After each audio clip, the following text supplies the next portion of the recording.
Propan bo'yicha ikkita ma'lumotni aytib o'taman. Ungacha siz shoshmay turing. Birinchi ma'lumot, ko'pchilik bizga savol berishadi. Polikni tagiga, ya'ni tabletga qo'yganimi yaxshimi yo silindroni? Biz haqiqatda aytamiz, siz mana shuni silindroni 65 talikni qo'ying, chanaga mustahkam qilib qo'yib beramiz, keyin hammaga balandroqda turadi. Endi 47 talikni qo'yadigan bo'lsangiz, tagi ozginadan keyin baribir ham nam bo'lish xavfi bor. Shuning uchun har 1 yil 2 yilda tagini tozalatib, arttirib turish kerak. Xo'p, Malibu 2 turbo avtomobiliga ideal holatda 65 talik qo'ydik. Hozir ikkinchi ma'lumotimizda ham aytib o'tamiz. Xo'p, siz Malibu bo'ladimi, sizning mashinangiz Cobalt bo'ladimi, farqi yo'q. Qanaqa mashina bo'lsa, qat'iy nazar, mana shu filtrda har 4000 kilometrda almashtirib turishingiz shart.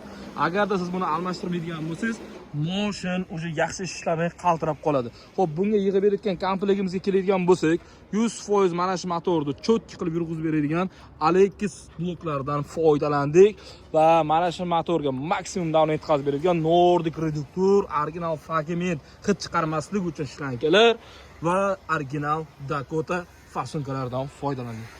Qaytarib o'tamiz, siz ming eng qimmat zapchast bilan yig'maysizmi? Agarda ustanovkani mana shunday qilib suv sirkulyatsiyalarini cho'tki joydan olmaydigan bo'lsangiz, mashina hech qachon yaxshi yurmaydi. Bu videoni Malibuchilarga yuborib qo'ying.